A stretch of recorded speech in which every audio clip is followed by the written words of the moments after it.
Real Father, directed by Joel Gilbert, a story of Reds and deception. But again, you got CIA people involved in all this. It looks just like him. And then there it is, because we've got dreams of our father. I checked it when I got this video. He does talk about going to his house every week, and him and his grandpa having this little secret. And then his mother. I mean, it's her in these photos.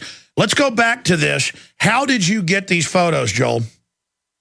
These photos from several researchers who have to go unnamed. They are actually folks up in San Francisco who use something called Usenet. It's these binary photo collections of all kind of erotic photos from the Betty Page era, from the old. And now they can use face scans off the photos to digitally analyze. And I know you blur the folks out, but they're in the film. You've got some of these sources in the film. Absolutely. We also show that you can see the teeth of, even as much as the photos look identical, you can even see there's a match for the teeth. And we've absolutely established, both from the timeline, the house, the objects in the house, even the couch is an exact match to the couch that Frank Marshall Davis sat on in many photos. Oh, yeah. I mean, you've got him. This is incredible. It's Obama's dad. Well, let me tell you what this means, though. People say, oh, that's his dad. Let me tell you what it means. Obama sold himself to America as the multicultural ideal. He was above politics because his father was a goat herder from Kenya, so he could bring people together. That's how the story went. So people perceived Obama as a nice man with an inspiring family story. This film demonstrates that it is much more likely that Obama has a deeply disturbing family background that he hid in order to hide a Marxist political foundation. If that's true, which we believe it is, that means there was no improbable love that he talked about in his convention speech. We have a probable liar in the White House and a probable forger of documents, all to hide this political foundation, which is now revealing itself as a socialist Marxist foundation that Frank Marshall Davis himself helped to nurture in Hawaii and in Chicago. Sure, but just to be clear, Frank Marshall Davis, the same house, the same couch. He is an admitted photographer, writes a book about his porno, type exploits. Obama admits, or Barry Soetoro, that his grandfather would take him over there constantly when he was a kid. And then you've got the photos. I mean, this is open and shut. This should be massive international news right now. It should be. It's quite disturbing that the main news outlets, the so-called mainstream media, including some conservative ones, the only conservative site covering it is actually the WorldNet Daily's done a great job. They even have a new magazine where they wish Frank Marshall Davis on their WorldNet Weekly a Happy Father's Day, because they're the only one recognizing and covering it. And the reason for this is because Obama's election was not a sudden political phenomenon. It was the result of an American socialist movement that for 30 years has been quietly infiltrating the economy, universities, and the media, such that we've gotten to the point where the so-called media is simply a extension of the Democratic Socialist Party and will not cover anything that reveals anything negative about Obama. We've come to a very frightening state of journalism and First Amendment in this country. This is incredible. Your film just came out. Are you authorizing folks to put this on Access Television or to have screenings if it's not for profit? We're inviting people to contact us on the website to schedule screenings so we can coordinate the screenings around the country. We have someone actually who's coordinating a very large screening in Charlotte, in North Carolina, for the same week as the Democratic Convention. So we're going to have a counter convention going on. Oh, yeah, this should be handed out everywhere. I mean, I would just recommend, because I know a little bit about viral campaigns, guerrilla campaigns. I would call for the screenings to be coordinated with press and stuff. That's great. But I would tell everybody to air it on Access Television as long as it has a link back to your website. Because I'm telling you, Access is one of the best secret weapons out there. If you authorize people to do that, if they email you, they will put it on and you can reach millions, because there are thousands of these channels, and in the aggregate, it's millions of viewers. Yeah, they should email us, and we will approve those one by one. But you would think there are 100,000 journalists in this country, Alex, 100,000.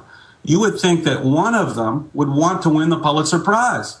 All they would have to do is look at the research in this film and put it in a newspaper or on a website, and you've won the Pulitzer Prize. You've got the story of the century. You showed that the President of the United States ran for president and was elected on a false background, which he intentionally promoted to hide an agenda that was irreconcilable with American values. This is the story that has to be told, and that Americans should all buy the DVDs. And I mean, even when he was a teenager in college, all these top communists treated Obama like he was royalty because he was the son of their god, the ultimate anti-American commie. We'll be right back.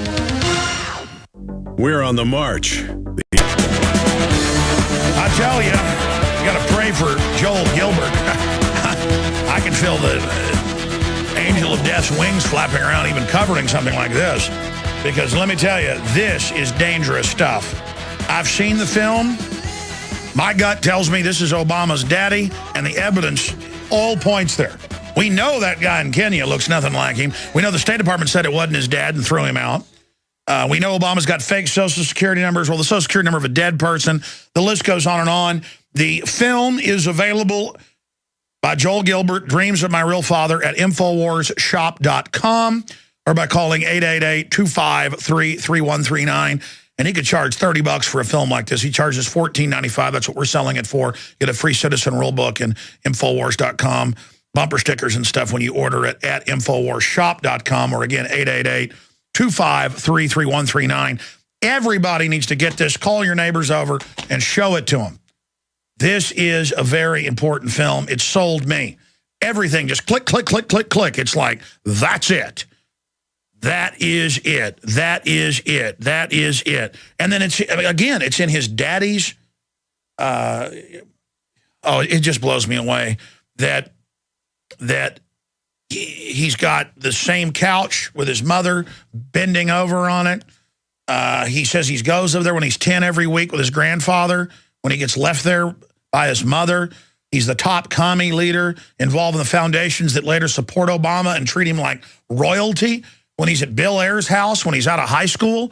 I mean, this guy has absolutely been on the fast track with the commies and the big nasty globalist foundation that are funding them. I mean, this is just disgusting to see this going on. The voice is the same. The couch with his dad, Frank Marshall Davis, I'm calling him his dad now, sitting on it, and then his mother, all spread eagle on there with other women. This just absolutely is devastating. And it needs to get out there. This is unbelievable. Dreams from My Real Father, a story of Reds and Deception, directed by Joel Gilbert. One program note, I'm not doing the nightly news this week because I am trying to judge the reporter contest and make that announcement next week, which I will do next Thursday, maybe even earlier. I've already 99% chosen, the 2 reporters we're going to hire, the $10,000 in prizes, all the other stuff we're doing. But I should have added, there is a nightly news show every night. We had like an hour-long Max Kaiser interview premiere that was shot in Europe last night. A bunch of troops on the streets in Connecticut doing riot control at the Puerto Rico Day parade. We have just a lot coming up tonight as well. We're having a lot of old reports we did, best ofs mixed in with new breaking stuff. And I'll be back Monday night. It's just that we've been so busy. Every once in a while, I'm going to do these pit stops because once we officially launch, it's already getting picked up by some TV systems, cable, and also in Europe. They just download it off the site, giving them permission. They edit it together and do weekly specials. Some cable systems are trying to take it live when we send it out. But when I put in the uplinks, everything else in the next phase, then we'll never be able to take a hiatus. And so I'm gearing up with more reporters, more people, more editors, because we've got a skeleton crew, and we're never able to finish all the new projects because we're so busy just handling what we've got in front of us. So the next level is coming soon at InfoWars Nightly News. We have a 15-day free trial running right now. Prisonplanet.tv, weeknights, 7 o'clock Central. All my films, the video streaming live of this radio show, 3 hours a day. We call it InfoWars Live, all at Prisonplanet.tv. and you financing us. We're not funded by big globalist foundations like Obama is. We're funded by sponsors and by you supporting us. Okay, going back to Joel Gilbert, maker of Dreams from My Real Father. I'm just going to sit back for the next 10 minutes and give you the floor. I'm going to have to shut up because this is so riveting. I'm going to have to literally stick a sock in my mouth. And I've got so many questions that I'm going to open the phones up for specific questions for you. Okay? So listen, listeners, it's 800-259-9231, 800-259-9231, specifically for our guests. Joel, go ahead. Okay, let me cover a few other important things. The film details and chronicles a lot of evidence that, of course, the father is Frank Marshall Davis, and what this means in terms of how Obama intentionally misled the public in order to get elected. But the film is an entire life journey. It's essentially a counter-autobiography. You can just replace Dreams from My Father, which is proven to be fairy tale, with Dreams from My Real Father, which is much, much closer to the complete truth. So we cover his entire life history, and I want to point out a very important area, because in this election, Obama keeps talking about how he inherited a problem state of economy because of George Bush's policies or the free market policies. Well, in fact, this state of affairs came about primarily because of the subprime mortgage crisis, and this started during the Clinton administration because it started actually in Chicago. And guess who was in on the subprime mortgage crisis? Creating the foundation for it was none other than Barack Obama. He lied in the debates with McCain when he said he only represented ACORN for the Motor Voter Act, which was a disaster on its own because we know the 9/11 hijackers had registered to vote under Motor Voter, as well as a lot of other voter fraud. But Obama also represented ACORN in suing Citibank, and he forced them to change their policies, their lending policies, to reduce the criteria and charge them with racism. So Obama, when working for Davis Minor, forced Citibank to settle and lower their lending standards. And then Acorn wormed their way into the Clinton administration through Henry Cisneros.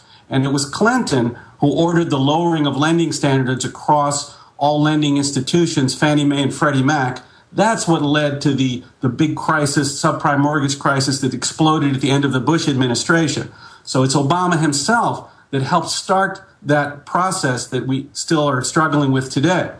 The socialists decided back in the 80s, and these were conferences that Obama attended, these socialist scholars conferences, that they would push the Democratic Party to the far left and force them to embrace socialism as their natural ideology through polarization. They would polarize the society amongst black and white, amongst economic classes. Now they have a new strategy. They've stopped talking about problem solving. Now Obama wants to help middle-class families. That's his new story. I have to make sure everyone understands, you don't have to hardly even Google it to realize that socialist economies do not have a middle class. They have one lower class where everybody's impoverished and the political elites control the wealth and simply consider everyone else as pawns. So when you see Obama talking about helping the middle class, he has disdain for the middle class. They cling to their guns and religion. And you can see that even some of the mainstream authors that are coming out, like David Moranis in his book, he detailed the fact that Obama's mother took him to Seattle when he was 3 weeks old. So the public is starting to realize that Obama's original nativity story is false. But they're not asking the next question. This film not only asks the question, provides the answer. What Moranis details, which we all knew this for some time, is that Obama's story that he had a loving family of improbable love, and when his father went to Harvard when he was 2 years old, the family broke up. That's a lie. We know that Obama's mother applied to move to Seattle in March of 1961, at the same time that the Kenyan Obama applied to extend his visa and for a work permit, and that 3 weeks after Obama's birth, he was in Seattle with his mother, while the Kenyan Obama remained in Hawaii for 1 more year. So knowing that this story is not true, we have to start looking at, well, what could be true? And what certainly is true is that there was no Obama family. The Kenyan is not related to Barack Obama at all. I don't call him Barack Obama Sr. because there never was a junior. Don't forget they called him Barack Obama II, which means another person. if it really was the son of, they would have called it Junior. So the Kenyan Obama is absolutely not related to the President of the United States. And the problem is that he built his political career on this fable to objects in the house. Even the couch is an exact match to the couch that Frank Marshall Davis sat on in many photos. Oh, yeah, I mean, you've got him. This is incredible. It's Obama's dad. Well, let me tell you what this means, though. People say, oh, that's his dad. Let me tell you what it means. Obama sold himself to America. And him and his grandpa having this little secret. And then his mother, I mean, it's her in these photos. Let's go back to this. How did you get these photos, Joel? These photos from several researchers who have to go on. I know you blur the folks out, but they're in the film. You've got some of these sources in the film. Absolutely. We also show that you can see the teeth of, even as much as the photos look identical, you can even see there's a match for the teeth. And we've absolutely established, both from the timeline, the house, the object. There are actually folks up in San Francisco who use something called Usenet. It's these binary photo collections of all kind of erotic photos from the Betty Page era, from the old. And now they can use face scans off the photos to digitally analyze. And My Real Father, directed by Joel Gilbert, a story of Reds and deception. But again, you got CIA people involved in all this. It looks just like him. And then there it is, because we've got dreams of our father. I checked it when I got this video. He does talk about going to his house every week.